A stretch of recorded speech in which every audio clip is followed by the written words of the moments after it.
अगर मौका मिल रहा है और वो लगवाने जा रहा है और कुछ सवाल दिमाग में, डाउट दिमाग में, तो उसको डाउट क्लियर करके जाना है कल। एक बात और आपको बताऊं, याद रखिएगा कि जब कोई दवा आप अंदर लेते हो तो वो किस वे में काम करती है पता है? अगर आप दिमाग से सोचो ना, मैं एक बात बताता हूं, एक सच्ची घटना बताता हूं आपको, उसके बाद हम लोग आगे चलेंगे। देखिए, एक किसी ने 2 लोगों को बुखार हो गया।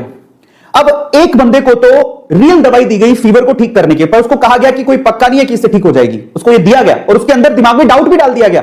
समझो, उसको फीवर की दवाई दी गई और उसके दिमाग में डाउट डाल दिया गया कि भैया पक्का नहीं है तेरा फीवर ठीक हो जाए। दूसरे बंदे को फीवर की दवाई दी ही नहीं गई, उसको ऐसी रैंडम गोली दे दी, बोले ये चूसने की गोली भैया चूसो, और उसको बोला इसे 100% आपका फीवर ठीक हो जाएगा। आप बिलीव करेंगे कि 5 दिन बाद जिसको रैंडम दवाई दी गई थी उसका फीवर ठीक हो गया, लेकिन जिसको रियल दवाई दी गई थी उसका फीवर ठीक ही नहीं हुआ। इसका मतलब कोई भी वैक्सीन या दवाई के साथ एक चीज और जुड़ी हुई है, वो है आपका पॉजिटिव थॉट प्रोसेस। अगर आप यकीन करोगे कि यह मुझे पूरी तरह से ठीक कर देगी तो वो पक्का काम करेगी।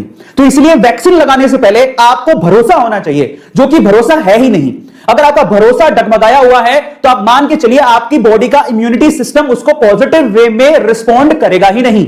इस चीज को हमें समझने की जरूरत है। इसीलिए जब भी मैं वैक्सीन लगवाने जाऊं, मैंने विश्वास कर लिया, मेरा नंबर आ गया, मैं वैक्सीन लगवाने जा रहा हूं।